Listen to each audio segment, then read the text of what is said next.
the other things that the Merritt Hawkins survey covered was what factors a physician considers the most when they're looking for that first or next practice out of residency, maybe even beyond compensation. Can you talk a little bit about what those factors are and how they compare to previous years?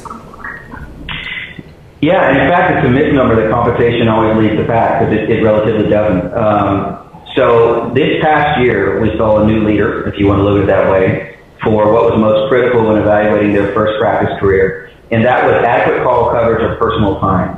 So in other words, what they're telling you is they value schedule and time. So if you think of it this way, we went from a where is it and what's my compensation package to a what is my schedule and what's my free time off. That is a new generation of physician that's looking for jobs. And effectively, on top of it just being a new generation and thinking and operating differently as we're going to get with different physicians, a lot of people erroneously compare residents and final year residents coming out to other industrial sectors. So think about it like IT or business or marketing.